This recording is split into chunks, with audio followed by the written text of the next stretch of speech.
Hello, welcome. Hello and welcome back, ladies and gentlemen. This is the one, the only, the Az, and we're back with the Azeroth Wars. Welcome back, part 2. And I decided to go ahead and restart the replay so we can watch and see what the Horde gets exactly out of kicking the shit out of Darius Crowley. He's beast. He's a monster. He's level 15, but he's no match for the Horde. And frankly, I'm not thinking that much is. After a long wait, the Horde finally returned to Eastern Kingdoms. Kingdom of Gilneas will never agree with the idea of the Horde orcs, so Thrall ordered his units to burn every last building to the ground. Grom Hellscream let his bloodlust consume him, killed Greymane, and duel plus 15 to all stats.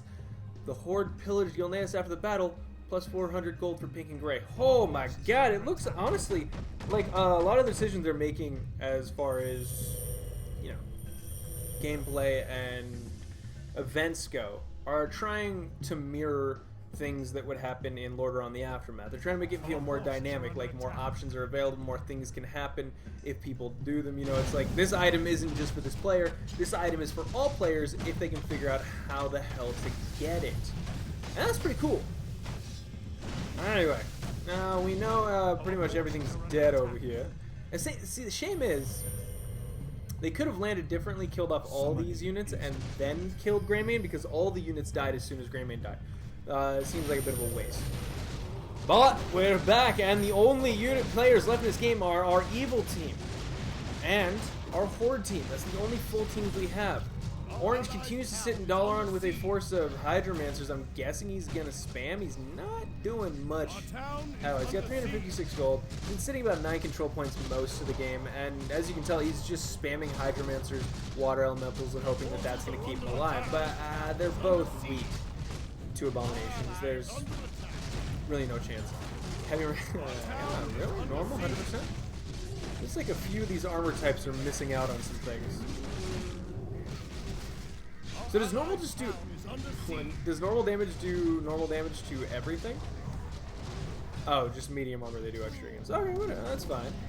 That's fine. We're gonna watch OJ here attempt being the extremely important word here to hold off the Horde. He's gonna do some damage. Certainly these towers with their magic damage, unfortunately they aren't upgraded, but with their magic damage they'll be able to do a fair bit. And it appears that OJ isn't entirely retarded. He knows how to use spells.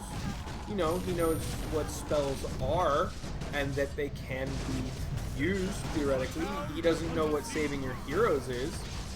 And Grommash Hellscream is just a beast. There's no two ways about that. It's just a nightmare. Unless Dark Green does something really crazy here, I don't see much of a way for this to get turned around. I do see a lot of movement down in Yellow's area, so my guess is Shit!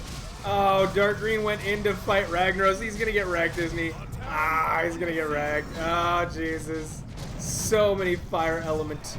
Just not even elementals. Element. Oh, Jesus. Yeah, they're varying.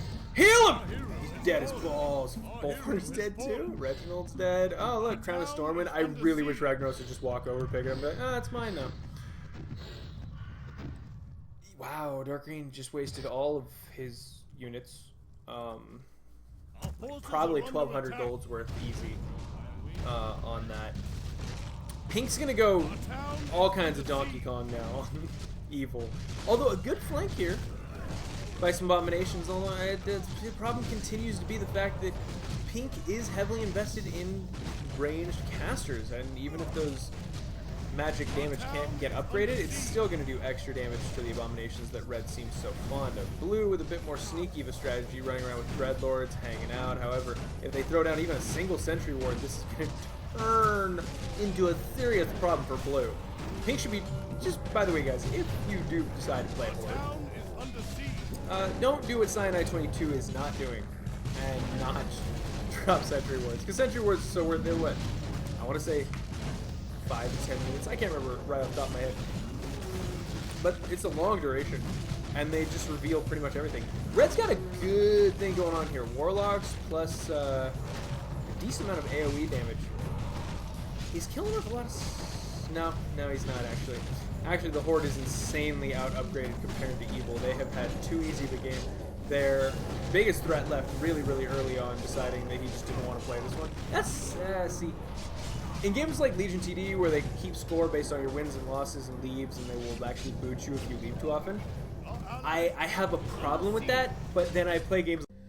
And frankly, I have no idea what I was last saying, guys, because the game decided to take a big goddamn dump on me, and that's unfortunate. But however, we do have the Horde moving through Northern Lordaeron at a ferocious pace, and I'm not sure there's much that North, South, or any really alliance in the game can do about it at this point. We're going to go ahead and adjust the volume just a little bit, and return to game. There we go. Red looks like he wants to put a bit of a fight, though. He's going to try to hold on to Skullomance. Nah. Given the upgrade difference... Oh crap, Trey's sitting at 7-7. Cyanide 22, our Horde player, is sitting at...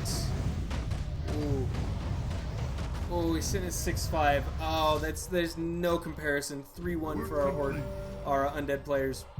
Blue, please tell me you have some kind of upgrades that could justify this. No, but he is sneaking in to the Dungeon of Dalaran, probably hoping to grab the book for himself. He's got 3-4 upgrades, and frankly, he can do it because Gray's not paying any attention at all. He's set up a base inside the old ruins of Dalaran, but nothing. God. Okay, that's fine. I mean, if you want to hire a babysitter, but she's only like 2 years older than your kids, that's your call. Fine. Seems inefficient, but it's not my place to say. Red sending in a bunch of units through the enemy lines, not actually attacking them, sort of running this weird gauntlet thing. I don't know what he was doing. Legends of Forbidden Temple-esque. They'll come out the other side dead. Deader than dead because they were already dead. They were undead, and now they're dead.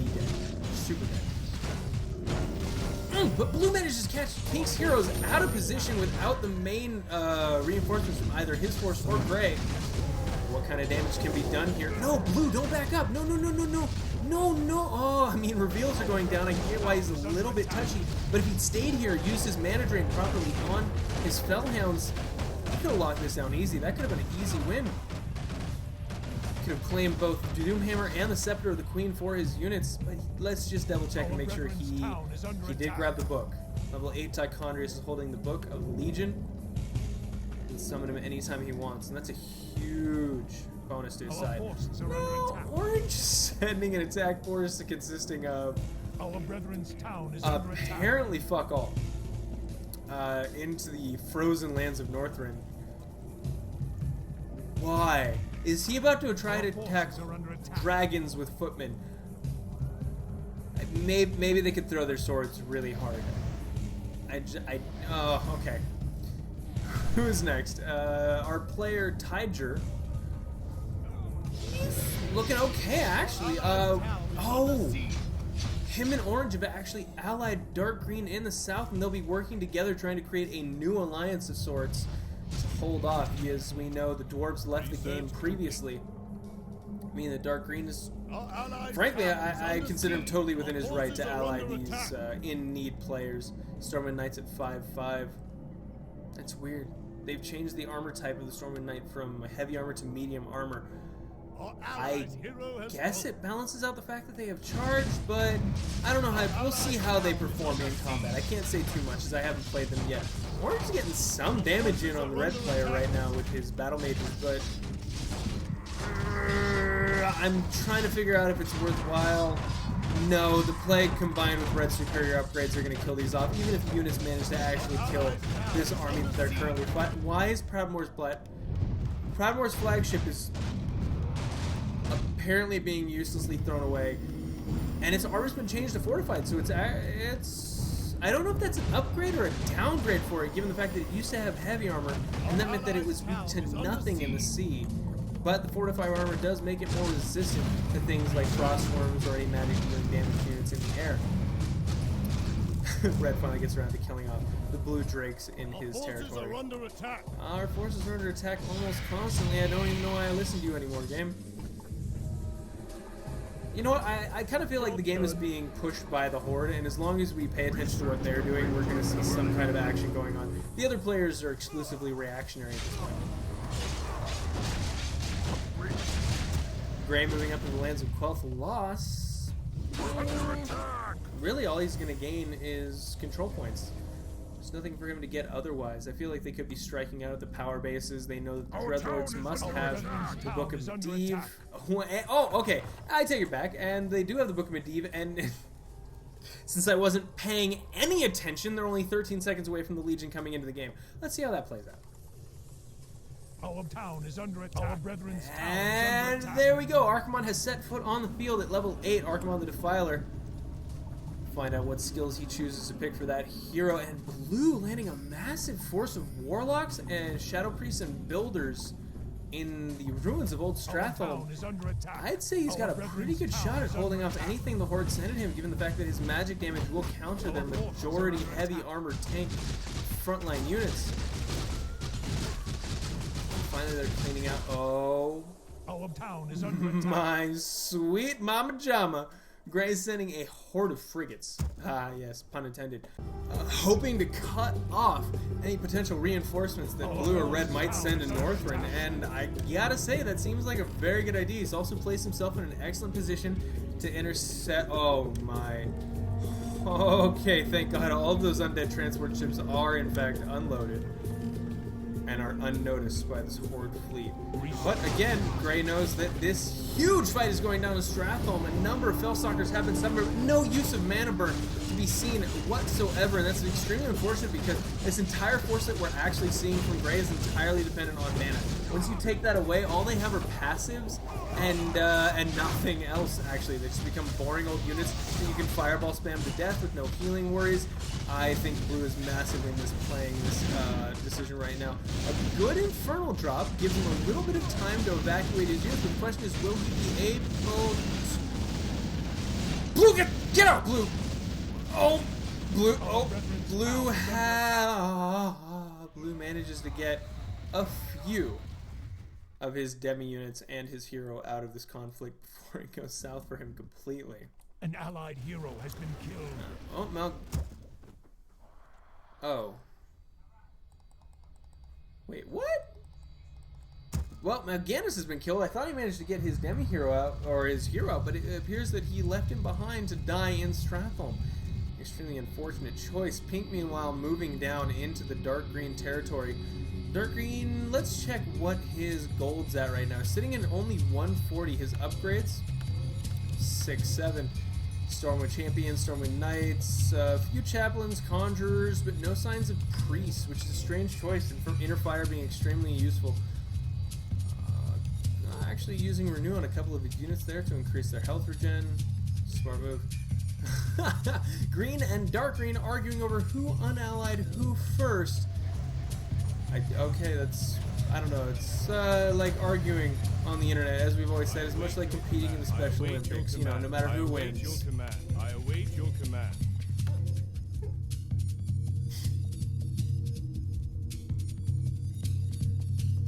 At a bit of a standstill at the moment with no action going on the map. We've mentioned the fact that Orange has decided to ally Red and Blue. Tiger Green, our green player, has not done so, sitting with no allies, but building a very strong base. 14 control points for him, spread out all over the place. Dark Green seeming unwilling to take back the control points he ceded to that player. Oh, look at that. Claudio's still getting a little cocky on his Horde team, saying it's already GG. I'm gonna guess you're gonna have to shut the hell up, because obviously you've never played Azeroth Wars and are unfamiliar with the extreme turns this game can take at any moment. Gray now invading Dark Green / Yellow's lands. Oh, Dark Green's positioning decision B. He can fight here. Forces are under attack. He's got a decent amount of gold in Yellow's bank. Our allies' town He has is a under barracks, siege. an improved cannon tower, and a tavern to help him heal his units. It wouldn't be a bad place to hold him. Unfortunately, it offers his opponents two different avenues of attack, meaning that his advantage of Gray's advantage of numbers would weigh in more than we would like to see here. And Yellow's entire fleet now wiped out. Honestly, I think that Gray could have saved all of his Juggernauts, sent none of his Navy units in, and only used his Goblin Zeppelins to take out that force. There was no reason to lose those units whatsoever. Dark Green maintaining a small flanking force here down in the south that could attack any units and or vulnerable siege positions that are set up during the attack. I think that's a smart choice. However, Gray will intelligently investigate, find the Knights there, and the Knights bail right the hell out, running down south further. They're probably going to hope to either distract Gray and...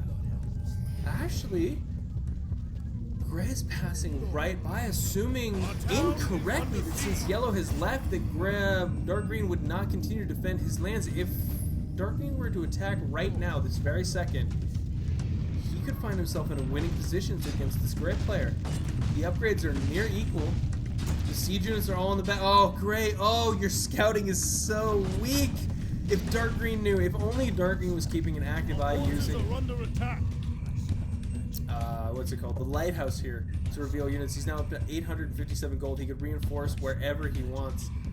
Gray is not a noob himself. Claudio Silk built he's built a whole colony. He's built an entire tribe here, just directly north of Ironforge. And he's sending a ton of raid. Oh, actually, that's not a bad idea.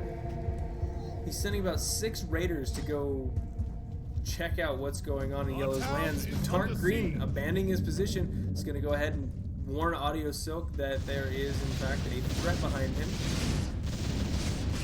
Question is, what do you do with that now? If Dark Green decides to move up north, he could wipe out the base, gain a great deal of experience for himself, teleport out, and be gone before Gray can muster any kind of decent response to that.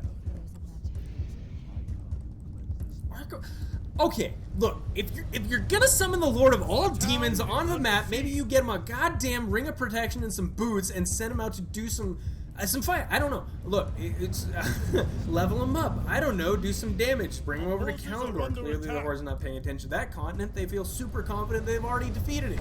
Send him over. Get Nordrassil. Defend him, and then you have 2 demons running around the map acting like a bunch of bastards.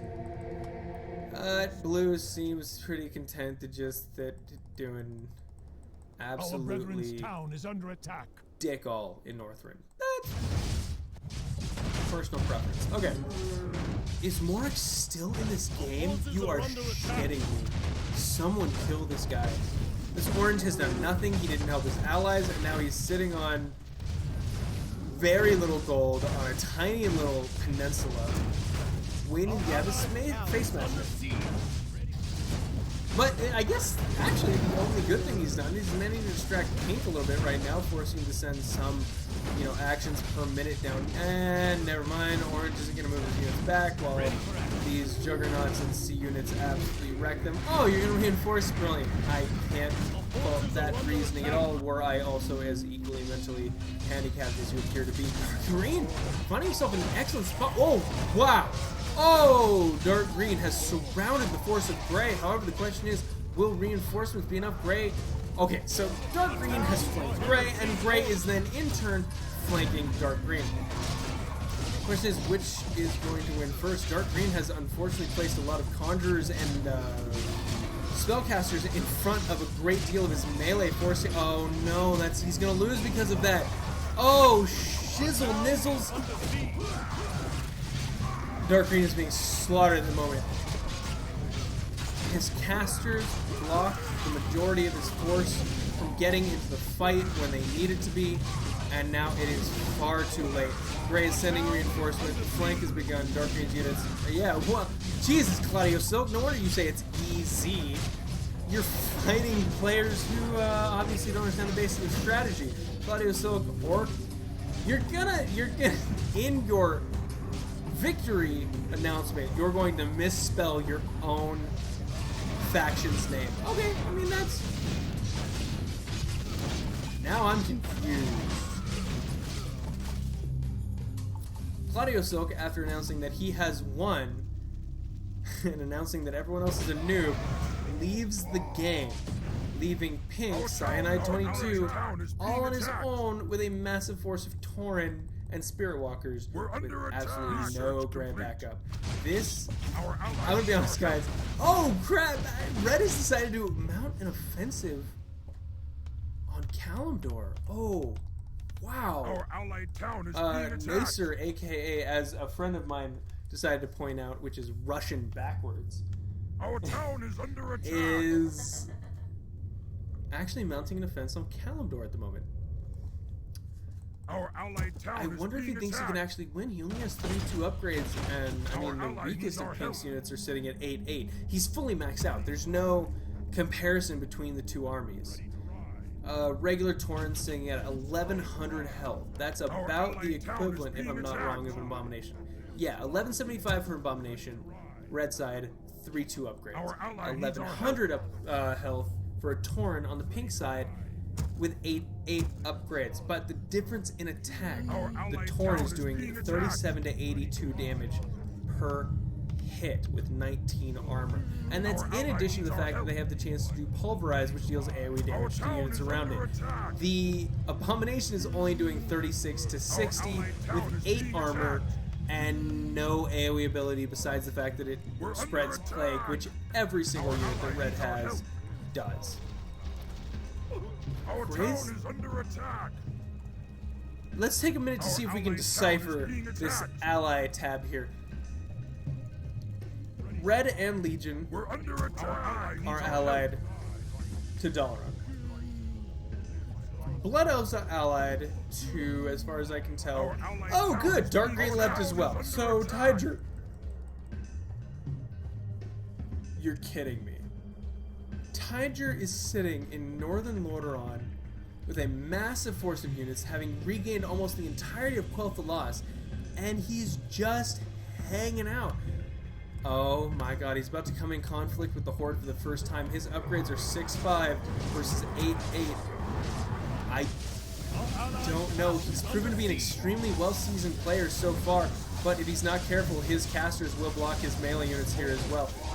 Blood Mage is flanking up north, and a huge amount of AoE damage being dealt to the Orc lines. Believe it or not, he could start to get himself a significant amount of experience. Level 14 on the Grand Maester and Quel'The the Lost Sunstrider at level 14 as well. Wow, he's actually using Sheep, Slow, and all the active abilities of his casters. This is the amazing part of the green race, is the fact that while you can spam a decent mix of units and do very well, if you micro appropriately and use your units, Dispels and Sheeps, slow arrows, fire arrows, extra damage, AoE spells, you have such flexibility that you frankly don't need an ally, and he's showing us that right now. Dark Green's left, he's only got himself, and he is mowing through the forces of a player that is vastly outnumbered and out-upgraded him. This is, oh wow, Tidra. I'm guessing you might be the person who sent me this game. What is his next move? He's moving into Lordaeron City. He'll be claiming that back.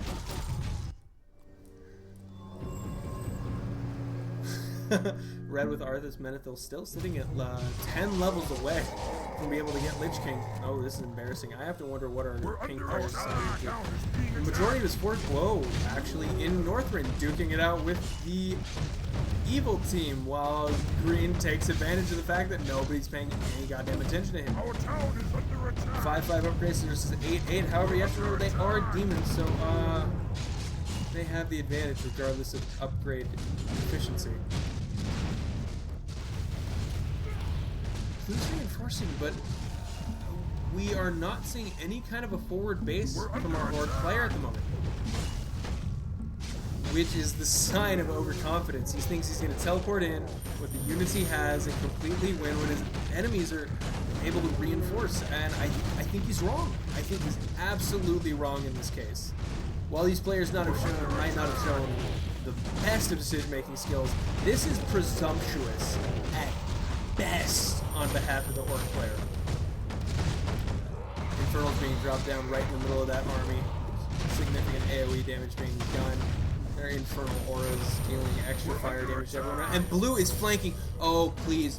Blue, surround Warchief Thrall. Sleep him, AoE damage, whatever it takes. Oh, I think he actually upgraded his Dreadlords so that they... Oh, they're draining mana and doing extra damage. Thrall is down. The Scepter of the Queen and... Who's managed to fight it? Who grabbed it? Oh, Tychondrius, you saucy little minx. He managed to get out of there with the Doomhammer. But who picked up the Scepter of the Queen? That's the real game-changing item.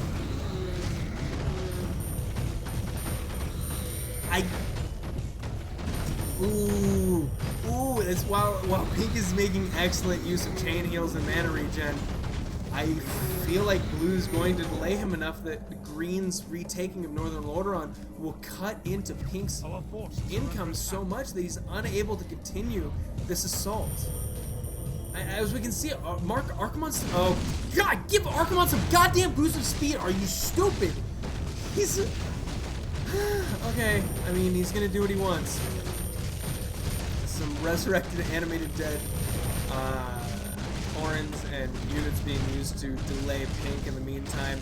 And blue flanks again. This horde force is going to be picked apart one by one. I have to hope Cyanide 22 is smart enough to... No town portals on his units. This is a dead force. This is a completely surrounded force in the middle of enemy territory. There's no chance. Red announcing perhaps a preemptory GG. And guys, I think we're going to call it here. We have a little bit of the game left, and we're going to finish it in part 3 with the appropriate amount of attention to detail that it deserves, I'm guessing, because green is not allied to evil, and evil has just dealt a devastating blow to the players we thought most likely to win this game. Rebuilding everything. Alright guys, this has been the one, the only Azothan. Tune in next time as Alice4 and Backwards Russian take on Tiger in the battle for Northrend and the final decision on this game's outcome. Until next time, see you guys. Bye.